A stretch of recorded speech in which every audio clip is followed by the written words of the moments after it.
দর্শক, ঢাকা বিশ্ববিদ্যালয়ের এখনকার যে পরিস্থিতি সেটি রণক্ষেত্রে পরিণত হয়েছে। কোটা আন্দোলনকারী এবং পুলিশের মধ্যে যে সংঘর্ষ চলছে সেটি থেমে প্রায় 1 ঘন্টারও বেশি হয়ে গেল। পেছনে আমরা এখন আছি মল চত্বরে, পাশে রেজিস্টার ভবন, সেই কলা ভবন মাঝখানে যে জায়গাটি সেটি পুলিশ নিয়ন্ত্রণে নিয়েছে। এখান থেকেই কোটা আন্দোলনকারী যারা রয়েছে পুলিশের উদ্দেশ্য করে এক ককটেল নিক্ষেপ করছিলেন। পুলিশও পাল্টা টিয়ারশেল নিক্ষেপ করেছে এবং সাউন্ড গ্রেনেড নিক্ষেপ করে তাদেরকে ছত্রভঙ্গ করে দেওয়ার চেষ্টা করছে।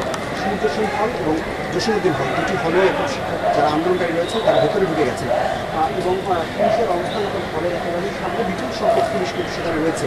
উল্টো দিকে নীলক্ষেতের যে পরিস্থিতি এখন, তাতেও কিন্তু কোটা আন্দোলনকারীরা নীলক্ষেত যে গেটটি রয়েছে ঢাকা বিশ্ববিদ্যালয়ে প্রবেশ করার, সেখানে কিন্তু তারা অবস্থান নিয়েছেন।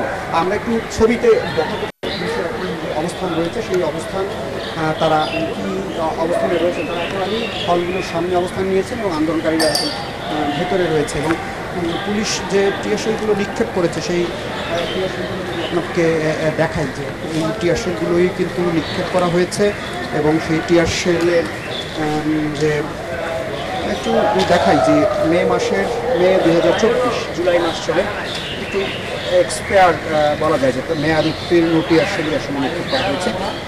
কারণ আমরা এখানে দেখতে পাচ্ছি উৎপাদনের তারিখ হচ্ছে মে 2019 এবং মেয়াদ উত্তীর্ণের তারিখ রয়েছে মে 2024, এখন জুলাই মাস চলে, কিছুটা উত্তীর্ণ হয়ে গেছে। এটি নিয়ে আসলে বলার কিছু নেই, যেহেতু পুলিশের পক্ষ থেকে এই ছত্রভঙ্গ করার জন্য টিয়ারশেল নিক্ষেপ করা হয়েছে এবং সেই নিক্ষেপ করার ফলেই কিন্তু যারা আন্দোলনকারী রয়েছেন তারা অনেকটা ছত্রভঙ্গ হয়ে গেছে এবং এখন মঞ্চত্বটি পুলিশের নিয়ন্ত্রণে রয়েছে এবং ভেতরে যেন কোনো ক্ষয়ক্ষতি না হয় সেই চেষ্টা কিন্তু করা হয়েছে। উল্টো দিকে আপনি দেখতে পাচ্ছেন যে আমি যদি দেখাই যে এখানে কিন্তু আগুন জ্বালিয়ে বিভিন্ন জায়গাতে আগুন জ্বালানো হয়েছে এবং সেই আগুনগুলো জ্বালানোর কারণ আসলে টিয়ারশেল থেকে বাঁচতে হলে বা টিয়ারশেলের যে ধোঁয়া সেটি থেকে বাঁচতে হলে আসলে টিয়ারশেলের যে ধাঁধালো গন্ধ এবং যে ধোঁয়ায় যেভাবে চোখ পোড়ায় সেটি আসলে আগুন জ্বালানো ছাড়া কোনো উপায় নেই। এবং আমরাও এখানে আছি, সেটি খুবই কষ্টকর একটি পরিস্থিতি এবং এখানে আগুনের কাছে গেলে হয়তো আপনি টিয়ারশেলের যে ধাঁধালো গন্ধ সেটি হয়তো কিছুটা থেকে রক্ষা করা যায়, কিন্তু এর বাইরে যখন আপনি থাকবেন তখন নিঃশ্বাস নেওয়া যায় না। আসলে নিঃশ্বাস যেরকম ভেতরে পোড়াতে থাকে এবং চোখ জ্বলে যায়। আপনি দেখতে পাচ্ছেন যে এখানে শিক্ষার্থীরা কিন্তু যে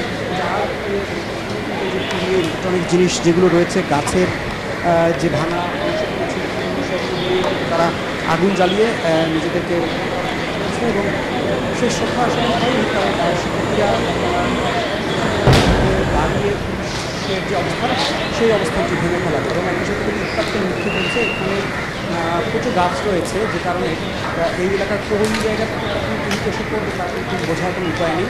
শিক্ষার্থীরা দুই দিকে রয়েছে, দুটি হল, জসীমউদ্দিন হল এবং সূর্য সেন হলে রয়েছে এবং ঢাকায় বিশ্ববিদ্যালয়ের পুরো পরিস্থিতি অর্থাৎ টিএসসি থেকে শুরু করে শাহবাগ পুরো এলাকাটি আইনশৃঙ্খলা বাহিনীর দখলে রয়েছে, কিন্তু এই এলাকাটি অর্থাৎ সূর্য শাহবাগ, জসীমউদ্দিন হল এবং ভিসি চত্বর এই এলাকাতেই মূলত সংঘর্ষটি থেমে চলছে এবং পুলিশের এখনও অবস্থান রয়েছে। আপনি দেখতে পাচ্ছেন যে হলগুলো।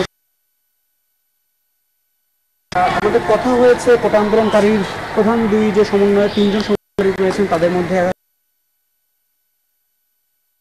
তার সাথে কথা হয়েছে। তারা দুজনই জানিয়েছেন যে তারা যে কোনো মূল্যে হলের দখল রাখবেন এবং হল ছেড়ে আজ তারা যাবেন না, যদিও সন্ধ্যায় হল তাকে নির্দেশ দেওয়া হয়েছে। বিশ্ববিদ্যালয় প্রশাসনকে তারা অনুরোধ করছেন যে এই হল থেকে আগুন জ্বালাইছে